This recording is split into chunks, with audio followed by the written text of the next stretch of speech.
ընդհանուր քանի դեպք է արձանագրվել, ինչ միջադեպեր են արձանագրվել ընտրատեղամասերում եւ ինչ ընթացք է տրվել դրանց։ Զուտվային առումով չներկայացնեմ, որովհետև դեռ ընթացքի մեջ է ու իրականում հաշվարկել չենք կատարել դեռ, բայց ամենամանրից մինչև ամենախոշոր, այսինքն մինչև քրեական հետևանքներ առաջացնող, ամենամանրները, որ էլի շատ կարևոր են, հա, ուղղորդող են դրանք, երբ որ ընտրատարածքին շատ մոտ 10, 20, 30 քառակ մետրի վրա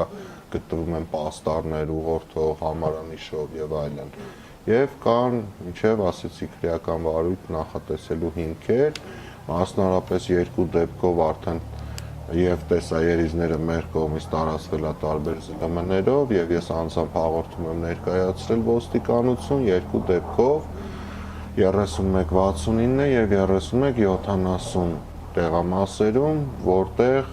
ընտրողները ակնհայտ ցուցադրաբար բաց տեսքով, հա, քվեարկություն են իրականացրել, հանձնաժողովի նախագահան եւ հանձնաժողովն էլ կանխելու փոխարեն դա հանգիստ գցել է տուփի մեջ։ Նաև 31/70 ընտրատեղամասում ԿՊ-ի վստահված անձ Լիզա Ղուկասյանի հետ փոխկապակցված անձինք սպառնացել էին կոտրել Հայաքվեի դիտորդի տեսախցիկը, այդ դեպքի առնչությամբ չկասեք։ Այդ դեպքի հետ կապված դեռ ես սպասում էի, որ մեր ընկերը, գործընկերը Գարգ գրասենյակ ճիշտ ասած չհասցրեցի հետ հանդիպել, բայց այդ միջադեպի մասին տեղյակ եմ, ուղղակի կանենք հայտարարություն, երբ որ մանրամասն արդեն կհասկանանք ինչ է կատարվել։ Շատ կան ահազանգեր եւ քաղաքացիներից եւ գիտեք մեր բոլոր տեղամասերում դիտորդներ ունենք, որոշ տեղերում 1, որոշ տեղերում 2 հոգի,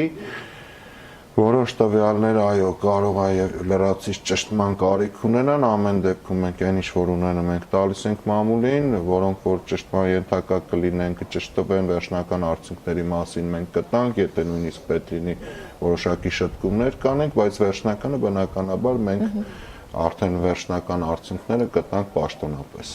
Այս պայն օպերատիվության ռեժիմում հնարավոր է նաև որոշակի վրիպակներ նաև մեր կողմից աշխատում ենք 100% ավել մարդ է աշխատում, հնարավոր է նաև վրիպակներ լինեն։ Պարոն Պետրոսյան, նախքան ընտրություններ խախտումներ արձանագրվել են, մասնավորապես պաստառներ էին փակցնում տարբեր վայրերում առանց այդ տարածքի սեփականատիրոջ տեղեկության, ուրբաթ էլ ընտրության մասնակիցներից մեկի պաստառներն էին պատռում, այլ ինչ խախտումներ են, այսինքն նախընտրական շրջանում ինչ խախտումներ է արձանագրել Հայաքվեի դիտորդական առաքելությունը։ Մենք մի քանի օր առաջ ասուլիսի ժամանակ ավելի մանրամասն ներկայացրեցինք, փորձեմ ավելի կարճ, ես ինքս երևի 100-ից ավել նկարահանում իմ հեռախոսով արել եմ, տարբեր տեղեր ձեր նշած պաստառներով, ոչ միայն նաև փոկել է, նաև շատ վիրավորական ոճի կար, քաղաքի կենտրոնում, կարծում եմ տեսանկարահանող սարքերն էլ դրանք արձանագրում են եւ այստեղ կոչ կանեի ոստիկանությանը, որ ինչպես նախկինում, երբ որ օրինակ իշխող կուսակցության, որ եթե падգամավորի կամ չգիտեմ, նախարարի մասին պաստառներ էին փակցվում քաղաքում եւ մարդկանց բերման էին ենթարկում, որոշ դեպքերում նաեւ մի քանի օր պահում էին, հա, թող այս դեպքում էլ նույն ձև համաչափ բարվեն, կարծում եմ լավ տեղյակ են ովքեր են փակցնողները, որ կուսակցության գրասենյակից են դուրս գալիս փակցնում։ Ընտրությունից առաջ տեղի ունեցած խուզարկություններին, ձերբակալություններին, տեխնացուներից մեկին հարցաքննության կանչելուն, ինչ որակավորում կտակ, սա օրենքի շրջանակում տեղի ունեցած գործընթաց է, թե քաղաքական հետապնդում։ Տեսեք, ես ասեմ, թող քաղաքացին որոշի, երբ որ օրինակ մի տեխնացուն, օրինակ Ռուբենը Մխիթարյան 1 տարի առաջ ինչ-որ ճանապարհաերթևեկության կանոն էր խախտել, 1 տարուց երևի ավել, հա, ու հանկարծ հիշում են, որ այդ պայն Ռուբենը ինչ-որ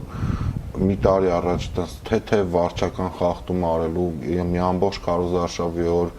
հարամ են անում, հրավիրում են Երևան, Գյումրիում չեն կարողանում այդ հարցը պարզել, ասենք կես ժամում, այլ թող գա Երևան գնա, այսինքն 4-5 ժամ խնդրում են, ակնհայտ է դառնում, որ դա ուղղորդված դիտավորությամբ գիտակցված քայլեր են կամ օրինակ տեսեք H1-ով ուղիղ եթերում պետքա բանավիճեին բոլոր առաջին համարները, ճիշտ է։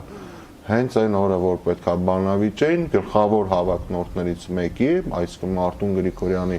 թե հորը, թե որդուն, հա, տանից ձերբակալում տանում են եւ անմիջապես եթերից հետո կարծեմ հենց ուղիղ հաջորդ օրը երկուսին էլ բաց թողեցին, եթե չեմ սխալվում, այսինքն ոչը տենց հրատապ էր, ոչ ինչ-որ չգիտեմ ինչ էր, հա, այսինքն այդ ինչի համար էր, այն իմ կարծիքով նրա համար, որ այդ մարդը հայտնվեր այնպիսի հոգեկան վիճակում, որ օրինակ դեբատը տապալ էր, չնայած ուսումնասիրել ենք եւ տեսել ենք ով է տապալել։ Շուտով կավարտվի ընտրությունը, ինչպես կգնահատեք գյումրեցիների մասնակցությունը։ Մասնակցության առումով ընտրությունները այս պայն արդեն կարող եմ ասել, որ առնվազն գերազանցել են նախորդ ընտրություններին, զուտ 4 թվային առումով ասեմ, նախորդ անգամ համայնքի ավականու ընտրություններին Գյումրիում մասնակցել է շուրջ 29000 գիտենք դա հայտնի փաստ է, այսօրվանը ժամ 17:00-ի դրությամբ 39000-ը, դեռ 3 ժամ էլ կար այդ պայի դրությամբ ընտրություններին, հուսով ենք էլ ավելի շատ մարդ կգա, որը կտա այն հարցի պատասխան, թե ինչ մթնոլորտում է մեր երկիրը։ Իսկ ընտրությունները միանշանակ ոչ մրցակցային էին, այսինքն անհավասար պայմաններում էր, առնվազն մեկ տեխնացու բաց այլ տարբերակով էր շարժվում, ամբողջ պետական ռեսուրսով, ցավոք սրտի նաև հանրային հեռուստատեսությունն էլ հետը, իրավապահ համակարգն էլ հետը ամբողջությամբ 7 մի տեխնացու են աշխատել, այսինքն Շնորհակալ եմ, պարոն Պետրոսյան։ Աննա, հիշեցնեմ, ես տաղավարում